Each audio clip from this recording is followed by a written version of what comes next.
ओम शांति। ओम शांति। बाबा कहते हैं, मैं पूछता हूँ तुमसे, तुम बच्चों से। हाँ, तुमसे माना तुम बच्चों से, कि मुझे कितना याद करते हो। तो हमें भी अपने से पूछना पड़ेगा कि बाबा को मैं क्या उत्तर दूं, कि मैं आत्मा आपको कितना याद करती हूँ। आज बाबा ने कहा है, मैं इसलिए कहता हूँ क्योंकि तुम याद से ही मीठे बनोगे, याद से ही पवित्र पावन बनोगे, याद से ही सतो प्रधान बनोगे, और याद से ही माया से जीत पा सकेंगे। आज बाबा ने कहा, तुम्हारी माया के साथ बड़ी जबरदस्त युद्ध है।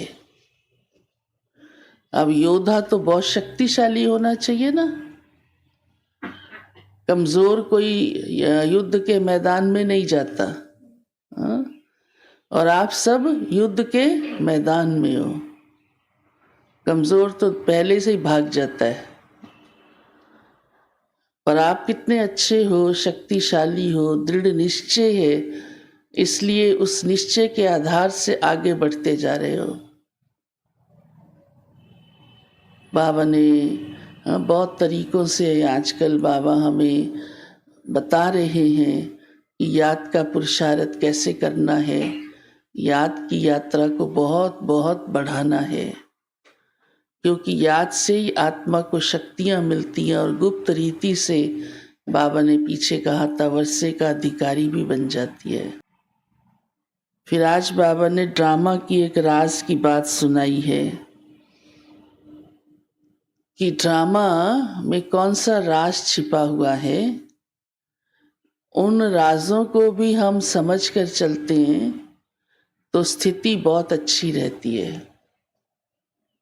तो बाबा ने कई बार हम बच्चों को कहा है कि आपका अपना पार्ट है, हर एक का अपना पार्ट है, और वो पार्ट भी अपने आप में सदा एक जैसा नहीं है। दो बातें हैं, एक तो सबका पार्ट किसी का भी एक जैसा नहीं है। मैं कहूँ जैसी मैं हूँ वैसी ही दूसरी बन जाए, नहीं। हाँ, बाबा ये जरूर कहता बाप समान बन जाओ। किसमें? गुणों में, शक्तियों में, स्थिति में, जीत पाने में। फिर भी ब्रह्मा का पार्ट अपना है ना, और आपका पार्ट अपना है। बाबा कहते हैं हाँ, ब्रह्मा नंबर 1 है, आप नंबर 2 तो बन जाओ, 3 बन जाओ, 4 बन जाओ। और फिर बाबा ने कहा वही पार्ट दोबारा वैसा ही रिपीट हो जाए, वो भी नहीं हो सकता। कब होगा वो? 5000 साल बाद। ये है ना राज की बात। हाँ, कई बाबा के बच्चे सोचते हैं जो मैं अभी हूँ यही मैं अगले जन्म में हो जाऊं, या जो मैं पीछे जन्म में था वही इस जन्म में मिल जाए, या मैं अभी जैसा हूँ तो अगले का संगम युग पर मैं बहन का पार्ट बजाऊं, हाँ, या भाई का पार्ट बजाऊं, या महारथी का पार्ट बजाऊं, वो भी संभव नहीं। तो फिर हमको जब ये सारी समझ प्यारे बाबा ने दे दी है, तो बाबा इसीलिए कहता है अब आप ज्यादा सोचो नहीं, सिर्फ अपना पार्ट बजाते जाओ और बाबा की श्रीमत को अपने जीवन में धारण करते जाओ। तो यही बाबा कहते हैं ये जन्म इतना इम्पोर्टेंट है, हीरे तुल्य कमाई का जन्म, सबसे ज्यादा कमाई सारे कल्प में। 84 जन्म के अंदर, 84 जन्म है ना, कौन से जन्म में आप करते हो?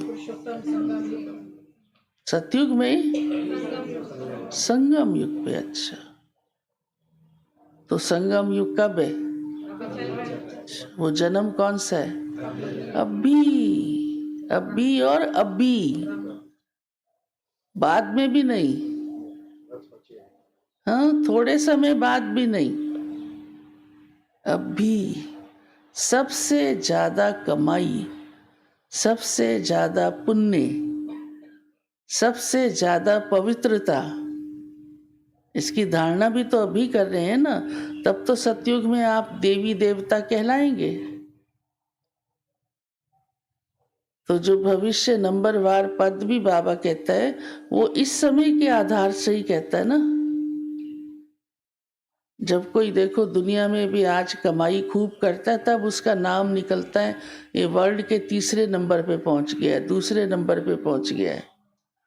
कमाने से पहले थोड़ा निकलता है, पहले निकलता है क्या?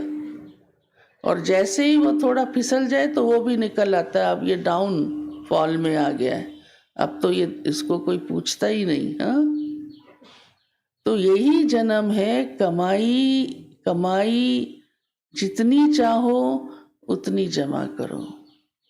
फिर बाबा कहते हैं एक सच्चा प्यार सिर्फ बाबा से। अगर औरों से भी प्यार है तो वो सच्चा प्यार बाबा के साथ नहीं कहला सकता। और एक ही के संग में रहो, बस।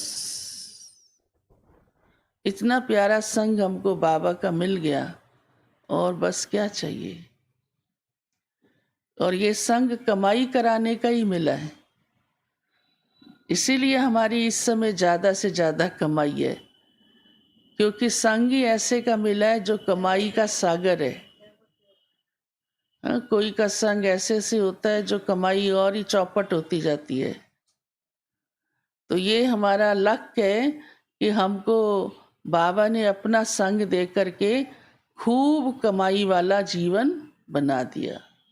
जितना उसको याद करेंगे, उसकी श्रीमत पर चलेंगे, सेवा करेंगे, तो कमाई कमाई है ना, कमाई कमाई है, हर कदम में कमाई है।